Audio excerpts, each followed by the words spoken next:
So I have clocked in roughly 350 hours in the finals, and that was a pretty quick sum of playtime. I sunk into the game considering that I cannot always play because of work and stuff during the week of the sort. I guess the goal of this commentary is to kind of give an update on my thoughts of the current state of the game and respond to common rebuttals of the feedback players give regarding ranked, the missing features this game should have had, and some balancing things.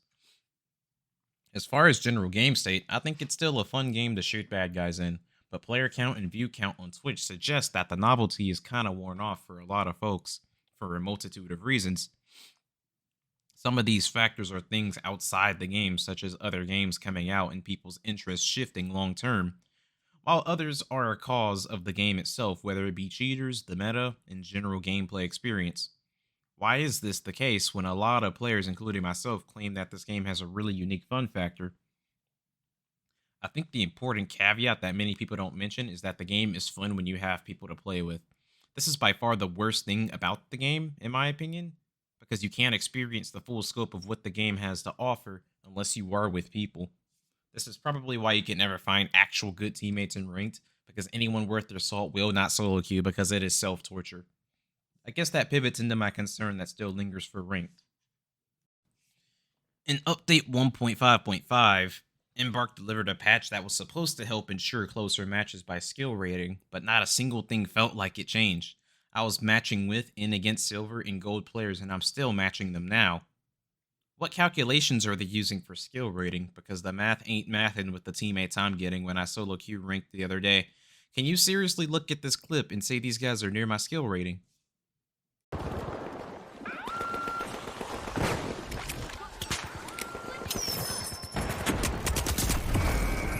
Oh.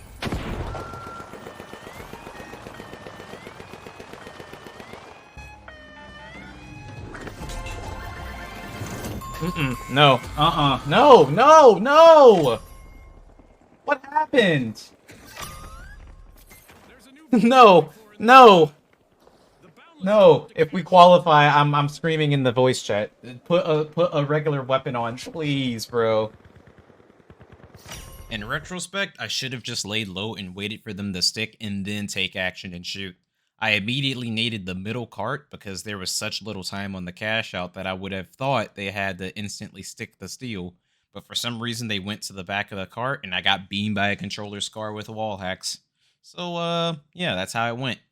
But my teammates had a chance to rectify the situation and do something productive, and they were worthless like this dude is playing sword and lunged off the map, doing the heavy attack when he could have used the light attack and killed the guy stealing since the healer beam isn't out healing the DPS of the turret.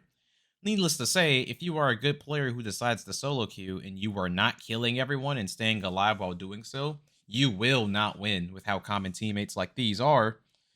And if you are curious on their ranks, the two guys I had on my team, they're both gold 4, which means they somehow got out of silver. Like, there is no way they change matchmaking. They are focusing so unbelievably hard on prioritizing queue times, and as a result, the quality of the matches you play are outright horrid. I would wait several extra minutes if I meant I got great quality games. Playing with and against noobs is so disengaging. Another thing they have to focus on improving is the spatial auditory systems. The directional audio is the worst I've experienced in a game. I can't tell which direction the enemy is running around in, and sometimes I hear my teammates' footsteps over the enemies. There are a ton of instances where a heavy character somehow sneaks up on me without me hearing a thing. You mean to tell me that someone who is over 6 foot and weighs 200 plus pounds doesn't have heavy ass footsteps? Because in real life, they sure ass do. When someone is walking up and down the staircase in a building, I will hear it clearly. So why is it that I'm being snuck up on with no audio, let alone by a heavy class? Lock it in, Embark. I played Q Snipes the other day, and if you aren't aware of what that is, it's basically a bunch of teams queuing up against one another to get actual practice. Scrimmages, if you will. I almost wish I never played Q Snipes because it's so much more fun than pub stomping at a pre-made of 3 in ranked, and as a result, I ain't really interested in playing ranked anymore because you can never get actual team practice. Dare I say it's probably more engaging to play by yourself or play in a duo queue, and it'll be a more engaging experience than it would to be playing ranked in a pre-made of 3 because you're just matching noobs all the time. As for balance, in the current state of the game, I would say it's in a more enjoyable spot than what it was in a world full of players abusing map wide wall hacks. But nukes are still very much an issue, in my opinion. I think the real issue, honestly, is that when you die in full respawn, you were respawning with a full kit. Embark should consider adding an update within the tournament mode modifier that prevents players who full respawn from getting their entire kits completely off cooldown. I would arguably say this is a strong reason why nukes feel so prevalent, because you could kill the heavy player or wipe their team, and they all respawn with full kits with both of their C4s off cooldown, so they just make more nukes, right? And since you wipe them, your cooldown is on, or not your cooldown, but your utility is being burned and it's on cooldown while they respawn with full kits. So it just makes it harder to defend against, another team fight, potentially, especially nukes. So basically, the cooldowns that you had when you died are the cooldowns you continue with when you respawn. I think that's a simple solution that would make nukes far less frequent because C4s have a pretty long cooldown, so the heavy players will have to make a choice between using C4 for nukes, or using it to blow open angles, or use it to knock the cast station down. I think medium is in a better spot than it was previously, and there's actual pros and cons to consider when picking one of the 3 special abilities. I think most will just default to heal though, but I'm okay with that. Light is still underperforming in the realm of high level play because the barrier to entry is super high, and the value that you get from playing Light does not justify the effort required to get said value. You can't make any mistakes at all, and you have to play super reserved in team fights where sustain and effective health points matters a lot. Light pretty much has glitch grenades and LH1 on its tool belt, and I guess MP5 is decent too. But the LH1 is pretty nuts. The LH1 has insane damage per mag, and they kind of overbuffed it, but most will never know because they don't play Light in ranked, let alone play with the LH1. Glitch grenades need a buff, in my opinion. I think they need to be impact based, and the initial projectile itself needs to disable enemy utility along with the follow up detonation. Right now, you have to throw glitches from further out or bounce them off a wall to hit your desired target area, and that isn't always practical in every situation. So many times I play Light and throw a glitch grenade at a heavy dome or mesh shield and it just bounces off. Like, it's supposed to be a glitch grenade. Why is it bouncing off of enemy utility? I also think the Light class should have a faster rate at which the health starts regenerating, considering the super low HP. And in one of my previous videos, I got a surprising amount of pushback on my opinions regarding balance, especially wall hacks. Some people argued in favor of wall hacks and other things being oppressive. Some even came at me and claimed I wanted this game to be some super sweaty esports shooter, and others are berating me for criticizing the fact that this game is missing features that should have been there off launch. Let's address all of this, shall we? Play Valorant or whatever sweaty esports title with peanut butter thick engagement optimized matchmaking. The finals is casual, and that's why I think it's refreshing. Huge L take saying that recon is unhealthy for the game when it's kind of shitty unless you inspect the zipline board or are right on top of other people. You may as well say the healing is unhealthy because I was in a 1v1 with the medium and then he got healed and won. Unhealthy.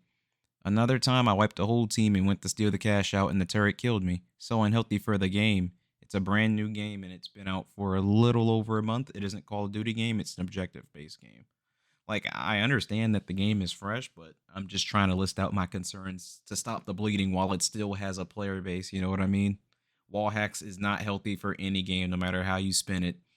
For those who think it is, like, tell me one game you've played where wall hacks has been obnoxious and oppressive and it was fun. You couldn't tell me because there's no shooter where wall hacks is actually fun to play against. So I don't know. I didn't say it was Call of Duty. Like, I'm not a Call of Duty player. I actually like objective based game modes, but I don't know. Saying recon is like healthy for the game is just, I don't know, brain rot. People that say this are just obviously bad at the game. We're just not playing the same thing, which is fine, I guess. Why do people get this weird idea that I want this game to be some mega sweaty esport? I think the finals can be casual and competitive at the same time, just like two things can be true at once. but maybe most people don't know that. I think there are elements of unbalance that can exist, but it shouldn't be an instant win button or the equivalent of a blue shell like Mario Kart. You understand what I mean? I like that Embark is focusing on making the game fun over making it competitive. Pre nerf recon and nukes aren't instant win buttons. That is the antithesis of what Embark's goals are. And I would argue that these have hemorrhaged the enjoyment factor of the game, and as a result, players were not having it anymore and are not playing as much or at all. This guy also brings up matchmaking, like ranked matchmaking isn't supposed to match you with or against players of similar skill or rank level. And it's funny he mentions Valorant because it's probably the shooter with the best ranking system out right now. But my point is that the ranking systems and the skill ratings and how that all applies to matchmaking is so convoluted. I don't think it's unreasonable to want to go back to what's worked since the inception of rank play in gaming. There were more comments like this, but I hope this addresses the common misconception that sounding off some balance concerns means, that I want some ultra boring competitive game when that's just not the case at all. Why do people never acknowledge the APS turret to counter nukes? Because it's not reliable, duh. Like, if you play the game, if you put a lot of hours into the game, you know that. It's got no delay for startup. It's literally down, and C4 that passed through it gets destroyed. But here's the thing, it doesn't have to pass through it. The heavy can detonate the nuke before it reaches the APS, and if you're standing next to the APS thinking it's going to save you, you're still going to die. And if you don't die, you're taking massive amounts of damage and you're out the fight. So you might as well be dead. Like, it's literally anti-grenades, mines, and breach charges, yet for some reason continuing to run frag mines, and mobility is the necessity, whilst still complaining about nukes. Choosing not to run APS is silly. You have access to the heavy, but instead you choose to run triple medium and then complain the mesh shield, dome shield is too strong. It's what's going to kill this game. I don't know. I don't really know how to respond to this. Actually, I did respond and I said it's what I said earlier. APS isn't reliable, and there's no real reason to like pick it over like a movement tool or like frag grenades, right? Like on medium, you're either running double movement or you're running a movement gadget with frags or APS. Like, and rarely do you ever run APS because it doesn't even save you from nukes all the time. It's not reliable. If it was reliable, yeah, I concede to this, but it isn't reliable. They can detonate it before it reaches your APS. So it blows up your APS and you. Like, nice. Congratulations. You seem too focused on the fake wall hack as if this isn't the first game to do it, and I feel like you're not taking the game for what it is. It's a team shooter, so balancing between classes is a tough call for me. Light should never have the advantage over other classes except in terms of movement. With enough skill, you can outplay almost anything. You can get harassed, but that leaves an opening for your mates, and they should take advantage of it. It's not possible to balance low and high skill equally. Metas are completely different. Like, I will agree on that last point. Like, on different ends of the bell curve, the metas will be different and the games will be played differently, right? For example, in pubs, all you see is a bunch of lights because it's what people find the most fun. It's not very fun to play against a bunch of Caspers, but it's what most people find enjoyment out of playing light. And in rank, that is not the case. You rarely see a light at all, if ever. And I don't really understand what fake wall hack is supposed to mean. It's certainly not fake. You can literally see people across the map, and while this isn't the first game to do it, it's just super obnoxious. And there are other games that have wall hacks that aren't as obnoxious and free. You look at other games like, I guess Valorant's the best example. That game has info gadgets and utility, but you have to there's an in-game economy that like regulates this. So you can't just have it for free. And who's to say you're going to get value out of it, right? You have to sacrifice something for wall hacks in other games. While pre-nerf wall hacks in the finals, you don't lose anything, right? It's just a toggleable that's like that doesn't have a long cooldown at all. Like, it's just extremely obnoxious. And even with the movement advantage Light has, it's not really enough to like make people want to play it in ranked where performance and climbing and all that matters, right?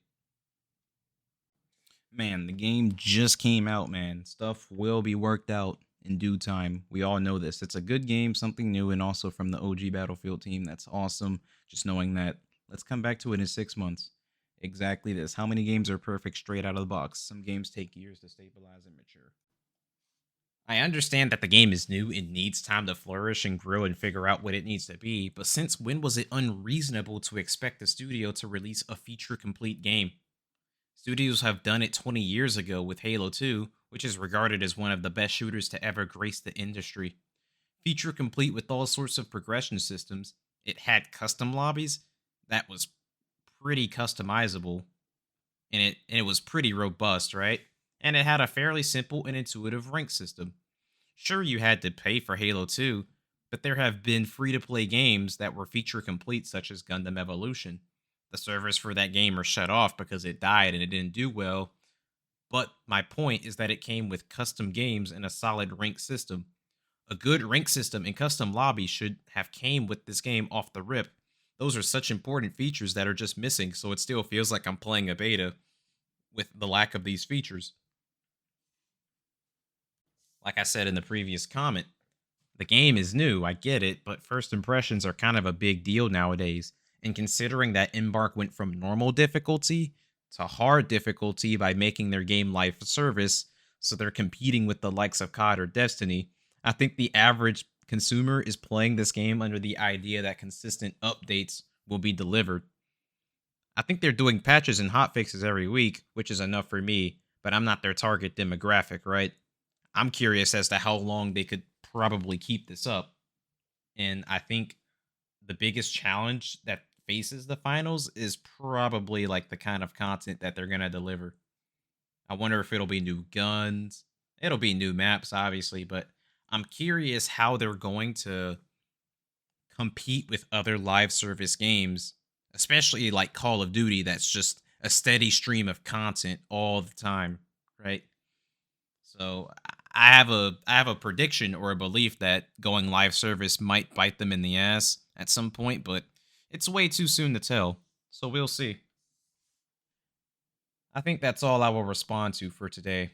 I hope you guys enjoyed my 350-hour analysis, and I will see y'all in the next one. Peace.